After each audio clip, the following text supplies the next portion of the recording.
Are you thinking about trying the Jevawell Gummies for swollen legs and fluid retention? This probiotic kombucha gummy has been heavily advertised online with claims that it can naturally drain trapped fluid, reduce swelling, and restore your body's fluid balance from the inside out. The marketing presents it as an easy alternative to traditional solutions.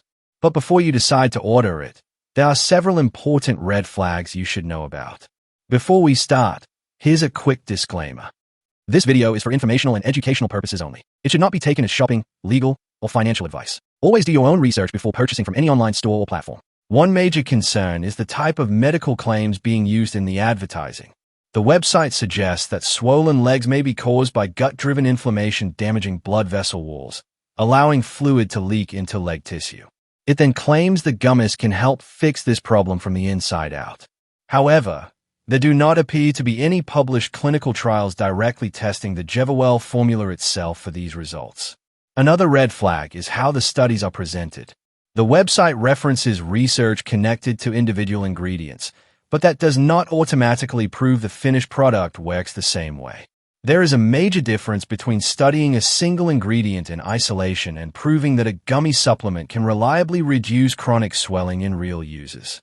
The ingredient claims also raise concerns. One of the highlighted ingredients is dandelion root, which is described almost like a natural replacement for prescription water pills. The marketing suggests it can help clear excess fluid without the side effects linked to diuretics. But comparisons like this can be misleading because prescription medications go through much stronger clinical testing and medical supervision than supplements. The company's transparency is another issue buyers should pay attention to. The website appears to provide very limited business information.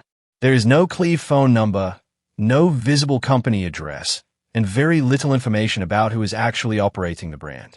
The product images and testimonials are also something to be careful with.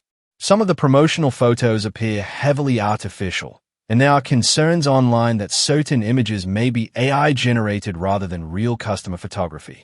At the end of the day, just because a health product goes viral online does not automatically mean the claims are fully proven. Jevawell Gummies may sound appealing in the advertisements, but consumers should still approach products like this with caution.